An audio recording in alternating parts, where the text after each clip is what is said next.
Good afternoon. If you're watching us, then you're just in time for Africa Speaks, the show that speaks to Africa from Kenya. My name is John Alanamu, and this week we are discussing a country to the east of us, Somalia.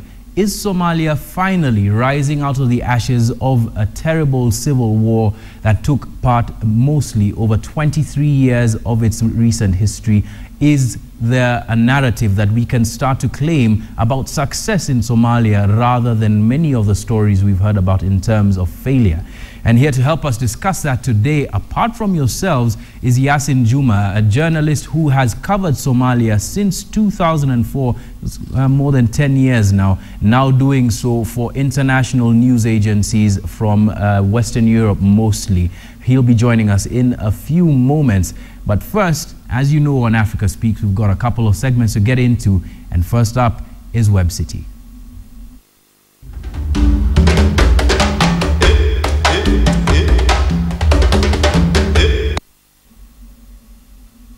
After more than 2 decades of being described as the most dangerous city in the world, Somali capital Mogadishu is slowly shrugging off that title. The signs of nightlife in Mogadishu indicate improved security. Businessmen and residents alike have a lot to smile about. Here now is Web City.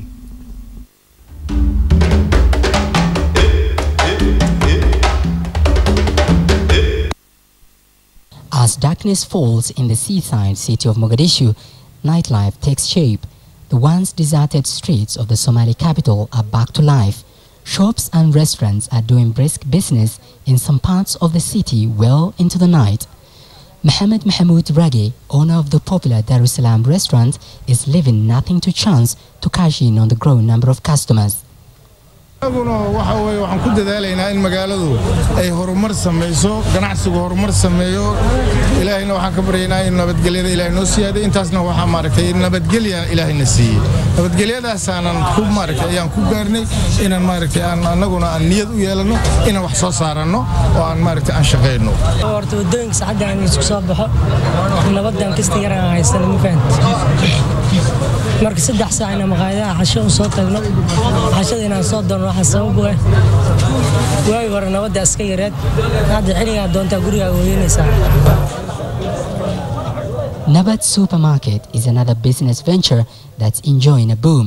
Customers can pick up items they didn't have time to do so during the day. mararka qaar waxaan gaarnaa habeenkii 12ka 11kii barka mahradan waa isku furan tahay intaas waa marka boqolkiiba boqol waxaan dhihin karnaa amaanka mid la isku haleyn karo waxaan arkaynaa hadda xabad dhacday inaan iloolo in dhagta ka maqalna xitaa ma jirto. Just 2 years ago, few residents of this city will have dared to stay out past sunset as various groups battle for control of the city. Fast forward and things have changed drastically. In August 2011, members of the Al-Shabaab were forced to flee their positions in the capital by the Somali National Army and the African Union Peacekeeping Forces, AMISOM. Music and dance was banned during the Al-Shabaab rule, but Mogadishu recently played host to a famous Somali musician, Mohammed Hassan Hussein Lafole.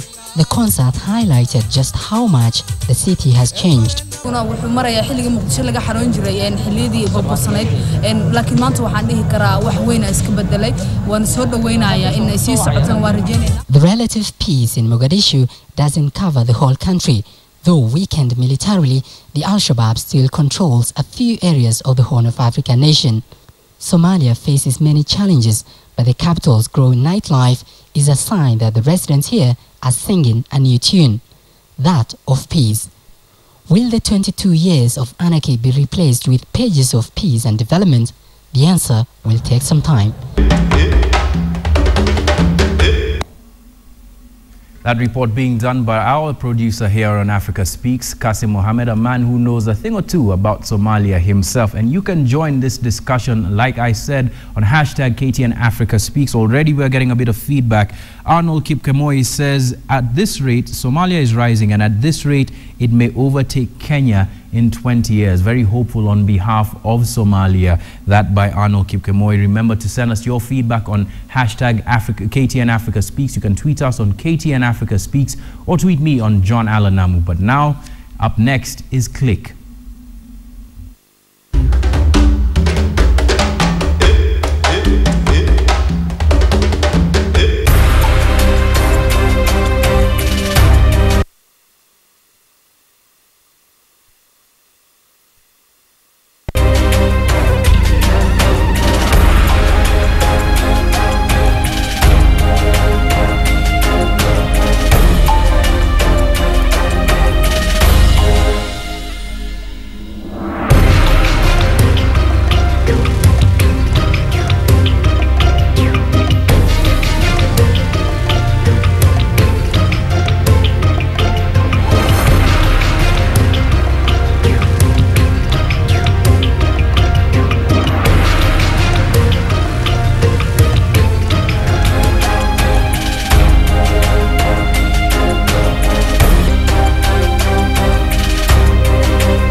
All right, time to get into that discussion on the platform. Today we are discussing Somalia, the nation that borders us to the east, and whether Somalia is now rising from the ashes of a terrible, debilitating civil war that took part over most of the recent past, its recent history. About 23 years it hasn't known peace. Until fairly recently it hadn't had elections and a stable government, or something akin to a stable government. And here to help us discuss this, as I mentioned earlier, is Yasin Juma, a journalist who himself has covered Somalia since 2004 for various news agencies locally, but now does so on behalf of various other international news agencies. Yasin, thank you very much for joining us on Africa Speaks.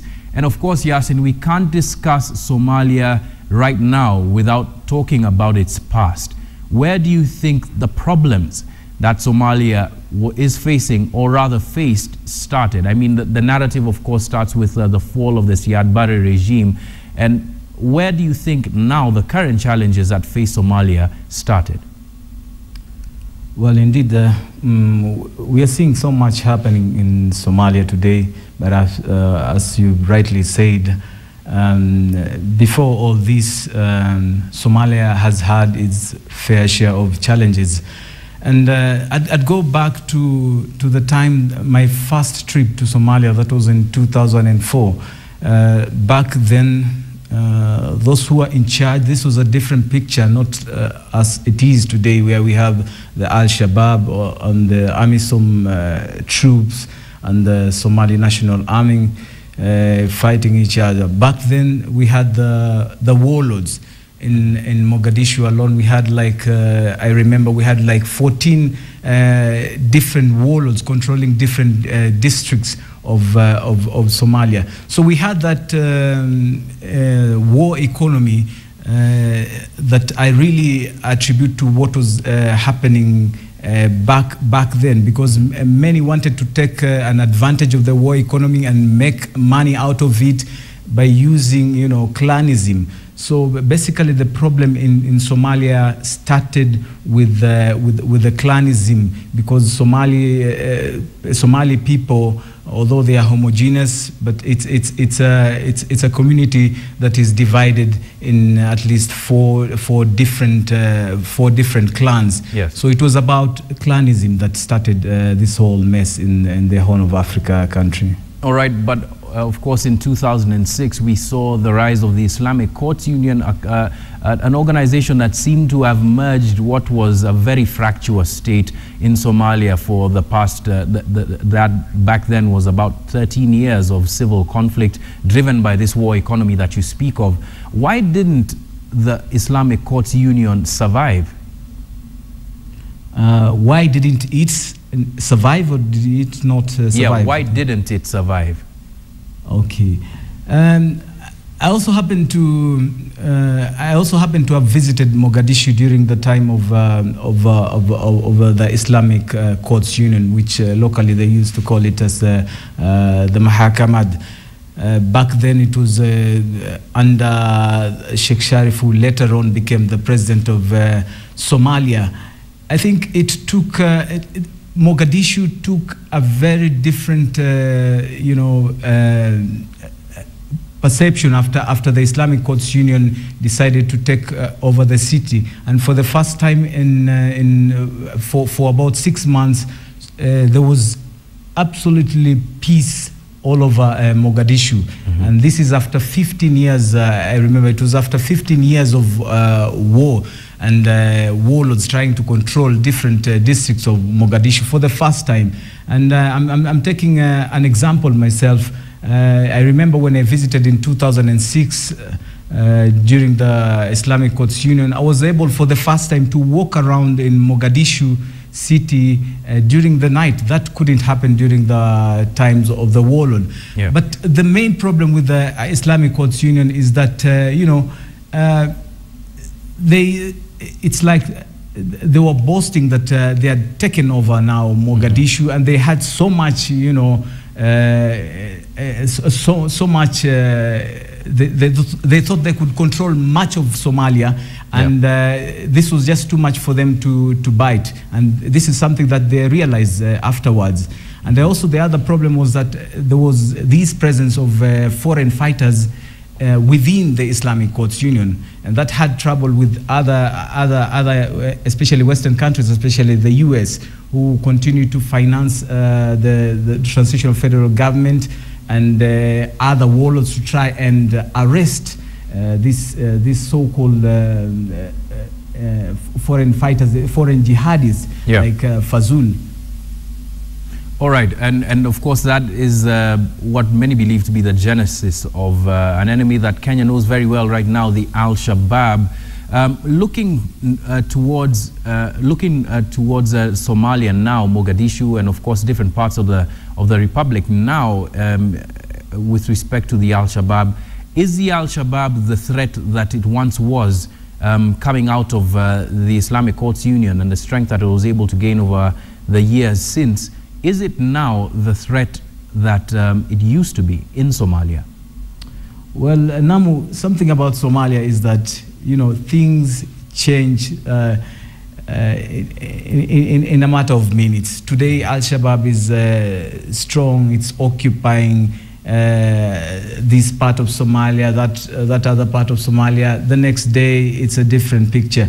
But I cannot compare the Al-Shabaab that was there back then, especially after it was it separated with the Islamic Courts Union, and after 5 years of controlling much of south and central Somalia, and the Al-Shabaab that we are seeing now. Al-Shabaab has lost most of its strongholds, including the last main stronghold, which is Barawe. So that was a major setback for the Islamist group, especially considering that it really depended on the port of Barawe and also the port of Kismayu, to get its to get the money that it was able to control much of Somalia. That is not happening now, and it has resorted to suicide attacks, lone gun attacks in Mogadishu. I don't think this is the Al-Shabaab we used to know. Things have changed. So you would say that AMISOM is winning the war against the Al-Shabaab in Somalia? I wouldn't be very quick to conclude that way, because I've been talking to both sides, the AMISOM. I've been talking also to the Al-Shabaab. From how I'm gauging the Al-Shabaab, what they are saying or what they are claiming is that this is it's a war tactic. It's a war tactic. So they are changing the tactics so that they could resort to making attacks in the cities. Lone attacks, as we are seeing happening every other time in Somalia. All right, Yasin, stay with us. We're going to keep on discussing this topic now, but now moving towards the more positive aspects of what's been happening in Somalia in recent years with respect to investment and the return of the diaspora and what impact they're having there. And we're about to take a short break, but I just want to read a bit of feedback from you on this subject. Very interesting. A lot of people are tuning in now. Muredi Eliud says Somalia has a lot of potential. Unfortunately, the media hasn't reported the positive side of the story. Yasin, you'll probably be able to chime in about that, as well as Fred Otieno. He says that Somalia is an area that's close to his interest. So keep your feedback coming in on hashtag KTN Africa Speaks on the Twitter handle, KTN Africa Speaks, as well as on my own handle at John Allen. And we'll be back in a short while with Africa Speaks and this discussion on Somalia, whether it is rising from the ashes or not. Stay tuned.